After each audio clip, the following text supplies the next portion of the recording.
EMS TV के सभी दर्शकों को सनत जैन का नमस्कार। आज हम बात करेंगे मध्य प्रदेश के विधानसभा चुनाव की। मध्य प्रदेश विधानसभा के चुनाव के अभी तक प्रत्याशियों की सूची न पूरी कांग्रेस जारी कर पाई और न भारतीय जनता पार्टी कर पाई है। और पहले आप के उसमें करीब 60 से 70 सीटें फंसी हुई हैं, जिनके बारे में अभी तक उम्मीदवारों की घोषणा नहीं होने से अनिश्चय की स्थिति बनी हुई है।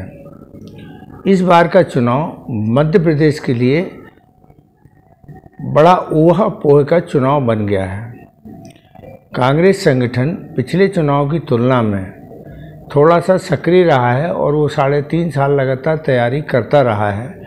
तो भारतीय जनता पार्टी को कांग्रेस से ऐसा लग रहा है कि कुछ कांग्रेस संगठन चुनौती देने की स्थिति में तो है, लेकिन टिकट वितरण के बाद जिस तरह से नाराज़गी देखने को मिली है, तो उससे भारतीय जनता पार्टी बड़ी प्रसन्न है कि यदि कांग्रेस में बगावत हुई है तो इसका लाभ निश्चित रूप से भाजपा को मिलेगा। वैसे ही कांग्रेस भी यह मानकर चल रही है कि इस बार के टिकट वितरण में भारतीय जनता पार्टी में बगावत कांग्रेस से ज़्यादा है, और वो इस बात से खुश हो रही है कि जो भारतीय जनता पार्टी में पहली बार जो बगावत देखने को मिल रही है, तो लोग कहने लगे हैं कि भाजपा ही भाजपा को हराएगी।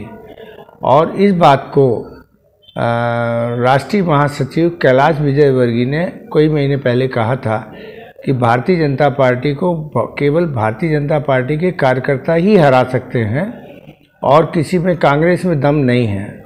लेकिन जिस तरीके से चुनाव के दिन नज़दीक आते जा रहे हैं, उसको लेके अब लोगों में तरह तरह की बातें देखने को मिलने लगी हैं और जनता का रुझान भी अब देखने को मिलने लगा है। अभी तक जो ग्राउंड से रिपोर्ट आ रही हैं, उसमें इस बार का चुनाव कांग्रेस और बीजेपी के बीच में कम, जनता इस चुनाव को ज़्यादा लड़ती हुई दिख रही है। मतलब जो आक्रामकता कांग्रेस में नहीं है, वह आक्रामकता अब मतदाताओं के बीच में देखी जा रही है। और वो जिस तरीके से खुल के महंगाई, बेरोजगारी या अन्य मामलों पर चर्चा कर रही है, उससे ऐसा लग रहा है कि 2023 का विधानसभा चुनाव जनता लड़ने जा रही है और इसमें कांग्रेस की भूमिका 25% होगी, तो 75% भूमिका जनता की होगी। तो जनता जिस तरफ जाएगी, उस तरफ चुनाव परिणाम अपने आप चले जाएंगे। यह कहा जाता है कि कांग्रेस और भाजपा के कमिटेड वोट लिमिटेड होते हैं। 20-25% से ज़्यादा कभी वोट कमिटेड वोटों से मतलब इससे ज़्यादा मिलता ही नहीं है। और जो नॉन कमिटेड वोटर होते हैं, उनकी संख्या लगभग 50% होती है और वे हवा के रुख को देखते हुए बड़ी तेज़ी के साथ चुनाव के समय, मतदान के समय बदल जाते हैं। तो जहाँ जिस प्रत्याशी का है, जिस पार्टी के पक्ष में हवा दिखती है, तो ऐसे 50% मतदाता चुनाव में जीत हार का कारण बनते हैं। हमें 2003 का विधानसभा चुनाव याद आता है कि 2002 तक ये माना जा रहा था कि कांग्रेस का मुकाबला भाजपा नहीं कर पाएगी और 2003 में सरकार बनाना भाजपा के लिए शायद ही संभव होगा। लेकिन जब सरकार चुनाव घोषित हुए, भारतीय जनता पार्टी का नेतृत्व उमा भारती जी के हाथ में आया और भारतीय जनता पार्टी ने पूरे दमखम से उमा भारती के नेतृत्व में चुनाव लड़ा और 2/3 बहुमत से भारतीय जनता पार्टी को बहुमत मिला। ये अपने आप में एक आश्चर्यजनक बात होती है।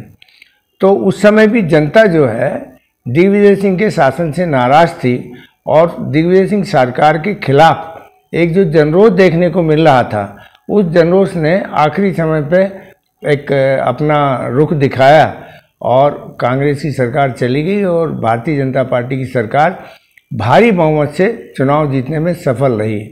इस बार का चुनाव भी ऐसा लग रहा है कि अब ये चुनाव जनता लड़ रही है, राजनीतिक दलों के बीच में कम, और जनता ही इस चुनाव का फैसला करेगी। तो इस चुनाव में ना तो कोई विचारधारा है और ना कोई ऐसी स्थितियां हैं कि धार्मिक ध्रुवीकरण को लेकर या दूसरे समीकरण इस चुनाव में कोई परिणाम लाएं। अब ये जो परिणाम आने वाले हैं वो जनता, जो नॉन कमिटेड वोटर हैं 50%, वो किस तरफ झुकेंगे वही चुनाव परिणाम का रास्ता तय करेंगे।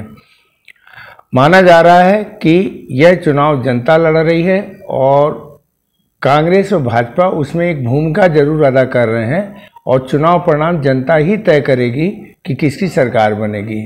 नमस्कार।